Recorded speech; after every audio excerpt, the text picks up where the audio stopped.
Kaviti bus stand ఆవరణలో Telugu Desam party ఆవిర్భావ దినోత్సవ కార్యక్రమాన్ని ఘనంగా నిర్వహించారు. ఈ వేడుకకు ప్రభుత్వ విప్ ఎమ్మెల్యే బెందాల అశోక్ హాజరయ్యారు. అనంతరం తెలుగుదేశం పార్టీ జెండాను ఎమ్మెల్యే అశోక్ ఆవిష్కరించారు. ఎన్టీ రామారావు విగ్రహానికి పూలమాలలు వేసి నివాళులర్పించారు. తెలుగుదేశం పార్టీ స్థాపించి 43 ఏళ్లు పూర్తి చేసుకున్న సందర్భంగా పసుపు సైనికులకు ఎమ్మెల్యే అశోక్ పార్టీ ఆవిర్భావ దినోత్సవ శుభాకాంక్షలు తెలిపారు. పార్టీ ఆవిర్భావంతో రాష్ట్రంలో మార్పు మొదలైందని అశోక్ అన్నారు. పార్టీ స్థాపించిన కొద్ది రోజుల్లోనే ప్రజాదరణ పొందిందని తెలిపారు.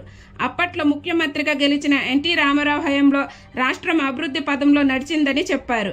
ఈ కార్యక్రమంలో టీడీపీ నేతలు, కార్యకర్తలు పెద్ద ఎత్తున పాల్గొని చంద్రబాబు, అశోక్ నాయకత్వం వర్ధిల్లాలని హోరెత్తారు.